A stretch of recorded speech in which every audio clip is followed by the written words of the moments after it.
Before the story begins, take a moment to like the video and subscribe to the channel so you don't miss more emotional and surprising stories ahead. And now let's dive into today's story. If I had known that Thanksgiving would erase me from my own family, I would have stayed in bed that morning. My name is Eleanor Brooks and I am 71 years old. And for the first time in my life, I understood what it means to be invisible inside your own bloodline. I woke up early in my quiet house in suburban Ohio, the kind of quiet that used to feel peaceful but now felt heavy, like the air itself had given up on me. I prepared the Thanksgiving meal anyway because that is what I have always done, even when life did not ask me gently. I roasted the turkey, measured the spices the way my late husband taught me, and set the table with the same plates we used when Daniel was a child. Every detail mattered to me, even if no one else seemed to notice anymore. I checked my phone more times than I wanted to admit, telling myself they were just running late, stuck in traffic, or distracted by holiday errands. I even smiled at my own reflection in the kitchen window, rehearsing the moment they would walk in and everything would feel normal again. But as the hours passed, silence became the only guest in my home. No footsteps on the porch. No car in the driveway. No call explaining anything. Just the steady hum of the refrigerator and the ticking clock that seemed louder with every minute. I tried to convince myself that families sometimes get delayed, that life in America during the holidays can be chaotic, that I should be patient. But patience slowly turned into something colder. Later that afternoon, I opened my phone again and saw something I was not supposed to see. A photo posted by my daughter-in-law, Eleanor Brooks. The image showed a long dining table filled with laughter, polished glassware, and a perfectly arranged Thanksgiving dinner. Daniel was there, smiling. My granddaughter Sophie was there too, holding a slice of pie. Everyone was there. Everyone except me. The caption simply said, "So grateful for family togetherness." I remember sitting down at my own empty table, the turkey still untouched, the chairs still neatly arranged for guests who would never arrive. I did not cry. I did not call anyone. I just stared at the screen, feeling something inside me shift in a way I could not immediately name. Because in that moment, I realized this was not an accident. This was a decision. And somewhere between the silence of my home and the warmth of their celebration, I had been removed from my own family without a single word spoken aloud. I did not sleep that night, not because I was crying, but because my mind kept replaying every small detail from the afternoon, as if I had missed something important hidden between the silence and the absence. My house in suburban Ohio felt even larger now, every room echoing with the realization that no one had bothered to tell me where my own family would be. Early the next morning, while the coffee was still too hot to drink, my phone finally rang. It was Sophie Brooks, my granddaughter, her voice soft and hesitant, the kind of voice that belongs to someone who knows they are crossing a line they should not cross. She asked if I was awake, and when I said yes, there was a long pause before she finally spoke. She told me she had seen my message, or rather what she called the situation, and she said she was sorry. At first, I did not understand what she meant, because I had not sent any message the night before. Then she said something that made my hand tighten around the phone without me even realizing it. She said that the Thanksgiving dinner had not been planned last minute, and that Eleanor Brooks had been organizing it for weeks. I asked her why I was not told, and there was another silence, heavier this time, before she admitted that Vanessa had specifically asked for me not to be included. Sophie said it was not her decision, and that she had argued against it, but in the end she had been told to stay out of it. I remember sitting down slowly at my kitchen table, the same table where I had once helped Daniel with his schoolwork, because the room suddenly felt unsteady in a way I could not explain. Sophie continued speaking, her words carefully chosen as if she was afraid of breaking something already damaged. She told me the gathering had been meant to look perfect, like something that belonged on a holiday postcard, and that Vanessa had insisted on controlling every detail, from the seating to the guest list. When I asked her why, Sophie hesitated before saying that Vanessa had been worried I would make things uncomfortable. I did not respond immediately. I simply listened to the sound of my own breathing, slow and measured, as if I were trying to keep myself anchored to something real. Sophie then said something quieter, almost like she was confessing a secret she had been carrying too long. She said she thought I deserved to know that I had not been forgotten by accident. I was removed on purpose. After she hung up, I remained seated in the same position, staring at the window where the morning light had begun to spill across the floor. I did not feel anger yet. I did not feel sadness either. What I felt was something colder, something structured, like a space in my life had been rearranged without my consent, and I was only now beginning to notice the shape of what had been taken. I spent the next few hours moving through my home as if it belonged to someone else, touching objects without fully recognizing why I had placed them there. The silence from Sophie's call still lingered in my mind, not as shock anymore, but as a pattern I was slowly beginning to trace. Around noon, I went to the small desk in my living room where I kept important mail, the kind I never ignored because my husband used to say that responsibility does not wait for emotion. There, among utility bills and insurance notices, I found an envelope that did not belong to me in the usual sense, yet it carried my name with a formal weight that immediately made me pause. It was from the bank. I opened it carefully, expecting nothing unusual, but what I saw made me sit down without realizing I had moved. The document listed several recent financial activities tied to accounts that were not directly under my daily control, but were still connected to the family structure my late husband had built. There were transfers, withdrawals, and allocations that repeated in patterns too structured to be accidental. The amounts were not small. They were consistent, deliberate, and ongoing. I read the lines again and again, trying to understand why I was only seeing this now. According to the statement, certain expenses labeled as family investments and household support had been active for months, continuing even while I was being told that financial conditions were tight. My thoughts moved slowly, carefully, as if I were trying not to disturb something fragile inside the logic of what I believed my life had been. I remembered Daniel mentioning stress, business pressure, and unexpected costs. I remembered Vanessa speaking about budgeting, about cutting unnecessary expenses, about being careful. None of it had felt unusual at the time. Now it felt different, like words I had accepted without knowing they were part of a larger structure I had never been shown. I called the bank, my voice calm even though my hands were not, and I asked simple questions. The answers were polite, professional, and precise. They confirmed what I was reading but could not explain intent. They only confirmed movement. After the call ended, I remained seated, staring at the document as if it might rearrange itself into something easier to understand. Instead, it stayed exactly the same, revealing only what had already been happening without my awareness. I began to think back to every conversation I had with Daniel over the past year, every moment where money was mentioned briefly, always framed as temporary difficulty or future planning. I thought of Vanessa's careful explanations, always just enough detail to sound reasonable but never enough to invite questions. And I thought of myself sitting quietly, trusting that family did not require constant verification. By late afternoon, I realized something unsettling had formed beneath all of it. It was not just that I had been left out of Thanksgiving. It was that I had been left out of understanding how my own family had been functioning for much longer than that. I remained seated at the same desk long after the afternoon light shifted across the floor, the bank statement still in my hands, although I was no longer reading it in the same way. The numbers had stopped feeling like isolated figures and had begun to resemble something else, something structured, something intentionally arranged over time.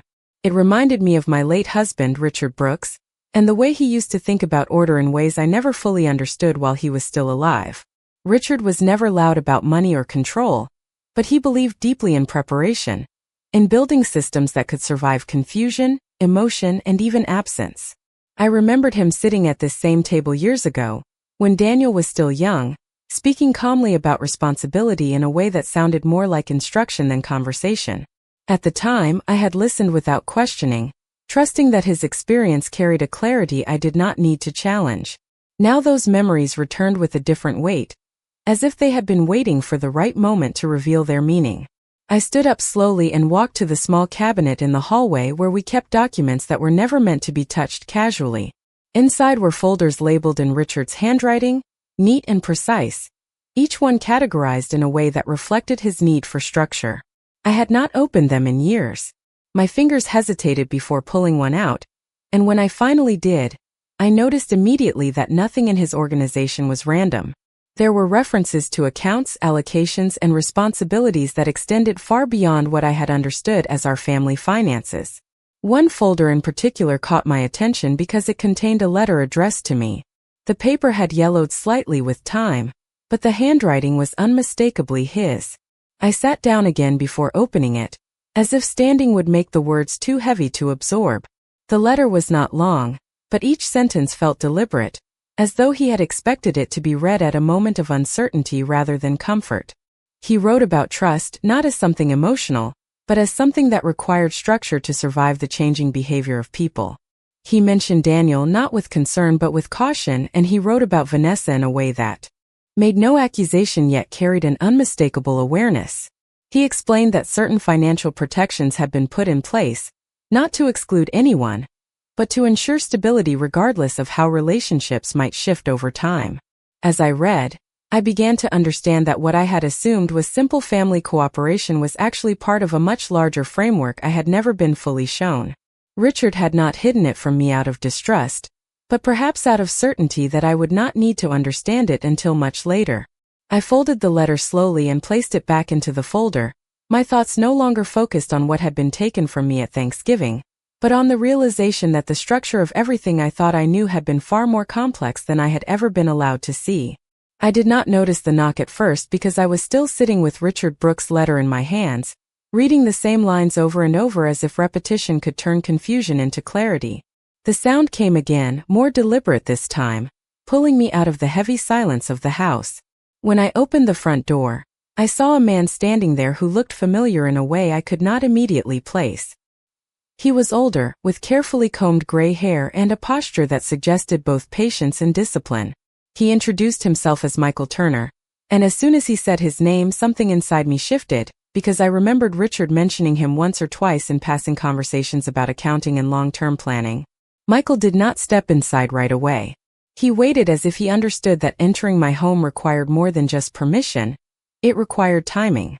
When I finally invited him in, he sat at my kitchen table, the same table where so many ordinary family conversations had taken place over the years, and placed a slim folder in front of him.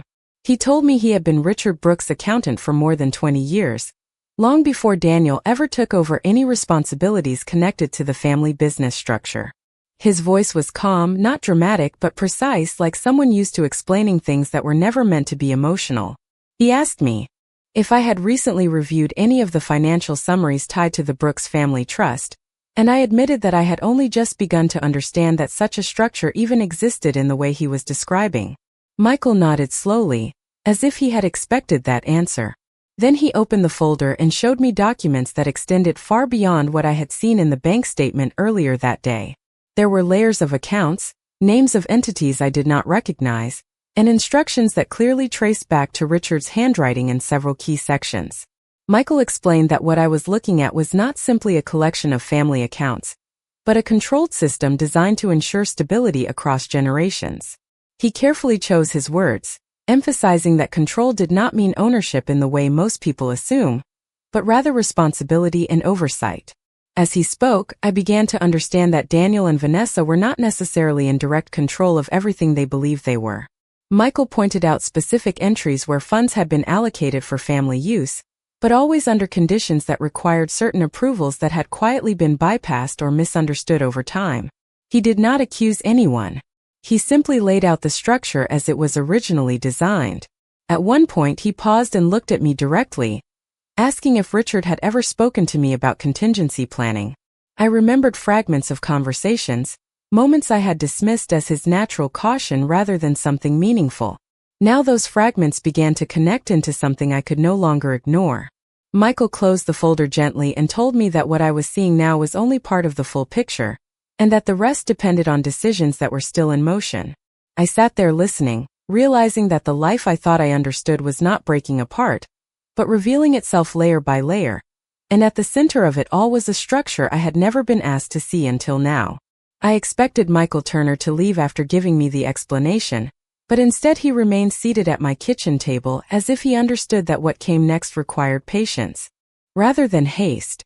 The late afternoon light had shifted again, stretching across the floor in long quiet lines, and I remember thinking how ordinary everything still looked despite the fact that my entire understanding of my family was changing in real time.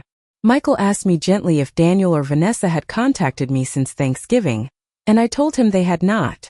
There was a brief silence after that, not uncomfortable, but heavy with implication. He then explained that in systems like the one Richard Brooks had designed, silence from family members often followed certain predictable patterns, especially when financial access began to shift without warning.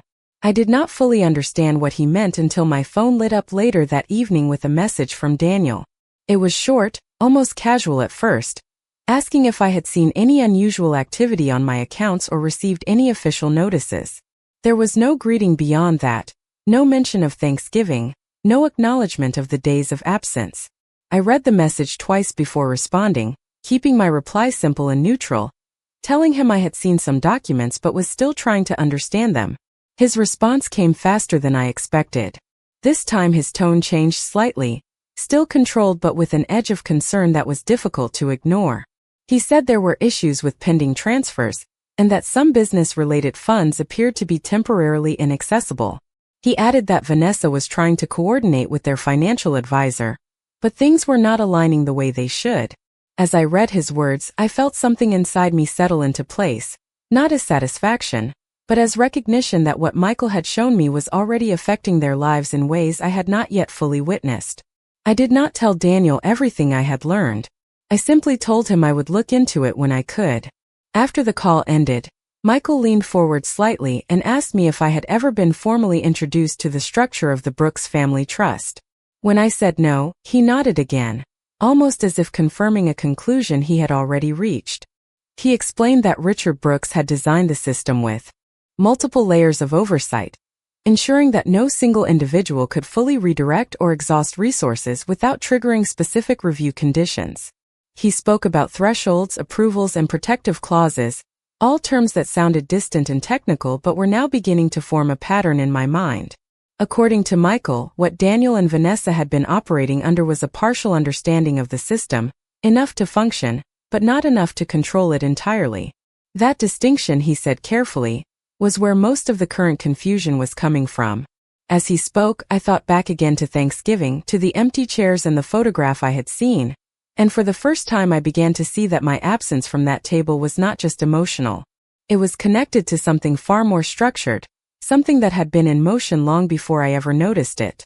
And in that realization, I understood that the silence I had experienced was not the end of my place in the family, but the beginning of a truth they had not yet fully faced. I thought the night would settle into quiet again after Michael Turner left, but instead the silence in my house felt different, as if it was waiting to be interrupted. It was close to midnight when my phone began to ring repeatedly, and this time I did not need to look at the screen to know it was Daniel Brooks. When I answered, his voice was no longer controlled in the way I had always known it. There was tension beneath every word, carefully contained but still breaking through. He asked me directly if I had spoken to a financial advisor or anyone connected to the family trust. I told him the truth, that I had spoken with Michael Turner, and there was a long pause on the other end of the line. When he finally spoke again, his tone had changed. He said there were serious complications with several business transactions, that multiple accounts tied to the family structure were now under review, and that payments they had been relying on were no longer processing as expected.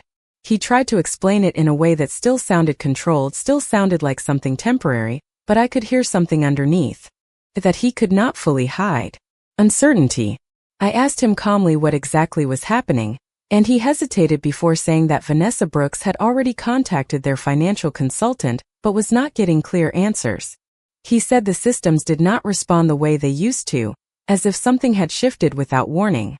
I listened without interrupting, not because I was indifferent, but because I was beginning to understand that every answer I gave too quickly would only deepen the imbalance already forming between what I knew and what they believed I knew.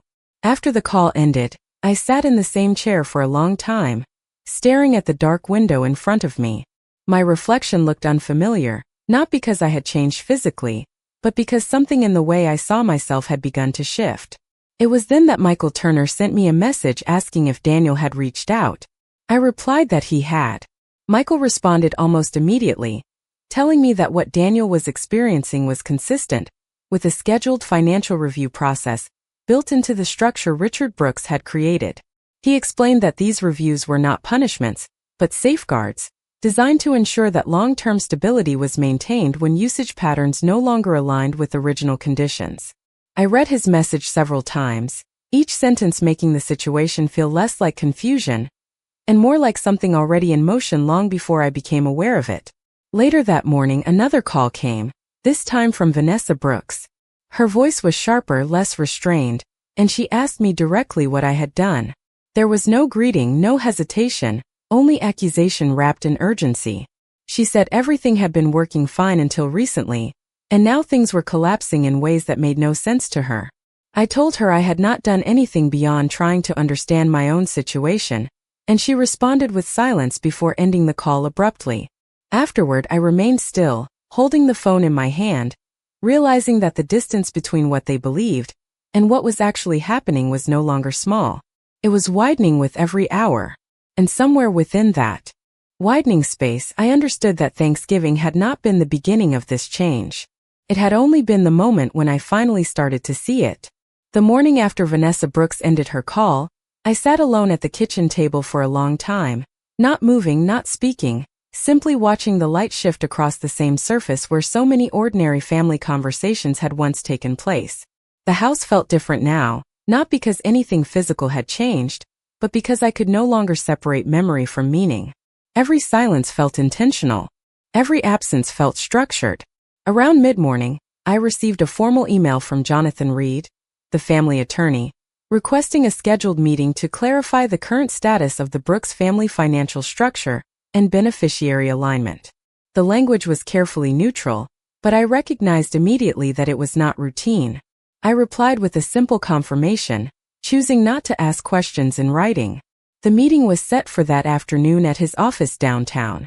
When I arrived, Jonathan Reed greeted me with professional courtesy, but there was a subtle seriousness in his expression that told me he already understood why I was there.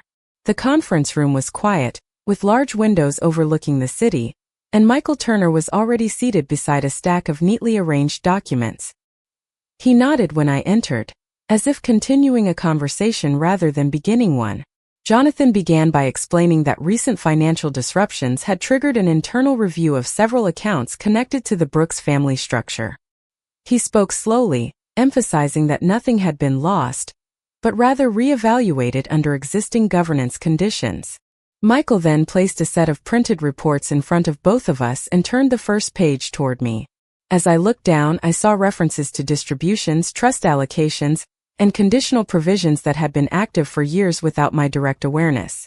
Jonathan carefully explained that Richard Brooks had established a layered financial system designed to ensure continuity of support while maintaining strict oversight of how resources were accessed and distributed across family members.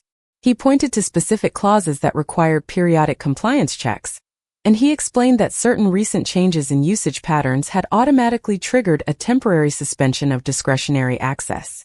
I listened quietly, my hands resting on the edge of the table, as the structure of what I thought was simple family wealth unfolded into something far more complex.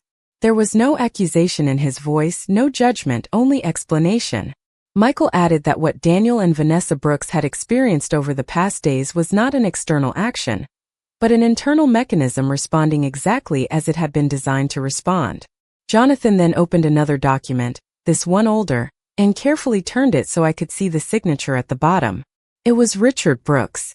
Seeing his handwriting in that context created a stillness in me that I cannot easily describe. It was not surprise. It was recognition. The meeting continued for nearly an hour, but the most important truth had already been placed in front of me in those first few pages. When it ended, Jonathan asked if I needed clarification, and I told him I did not. Michael walked me out of the building in silence. Outside, the air felt colder than I expected for the season.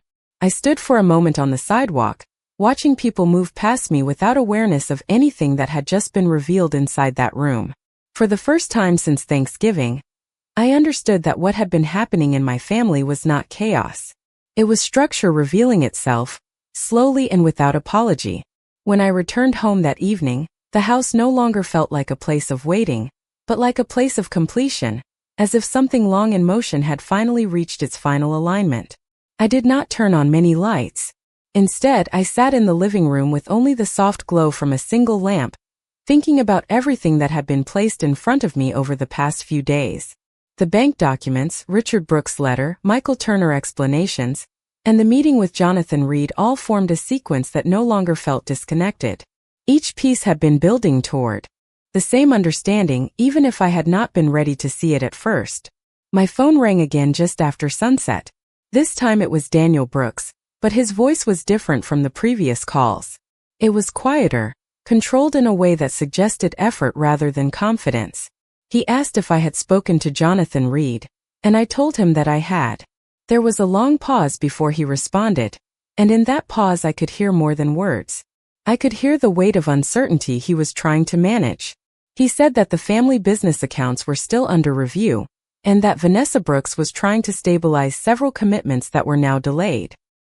He did not ask directly for help, but the implication was there, carefully wrapped in explanation. I listened without interrupting, allowing him to speak until he finally ran out of structured sentences and was left with silence. After a moment, I told him calmly that everything I had learned so far was part of a system he had been operating within for a long time, even if he had not fully understood its limits. He did not respond immediately. When he finally spoke again, his tone was no longer defensive. It was uncertain. He asked me if I had done something to cause the changes, and I told him the truth that I had not changed anything, I had only been informed. The conversation ended shortly after that, not with resolution but with distance. Later that night, I received a final message from Vanessa Brooks. It was brief, almost restrained, but the emotion behind it was clear. She asked what I wanted from all of this. I did not answer right away. I looked around my quiet home, thinking about how easily she had assumed that something must be wanted, something must be taken, something must be exchanged. But for me, the answer was not about demand. It was about understanding.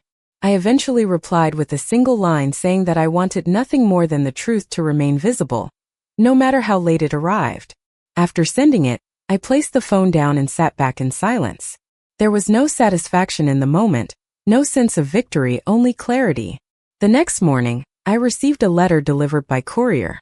It was from Jonathan Reed again, confirming the formal status of the Brooks family trust structure and acknowledging the current review phase as part of standard governance procedure initiated by conditions already established years earlier. I read it once, then again, and then I placed it on the table without emotion. The house was quiet, but it was no longer empty in the way it had been before. It was simply honest. And in that honesty, I understood something I had not been able to see at Thanksgiving or in the days that followed. I had not been removed from my family. I had only been placed outside the version of it they believed they controlled. And that's the end of today's story. If this story touched your heart, don't forget to like, share, and subscribe for more unforgettable stories like this. Thanks for watching, and see you in the next video.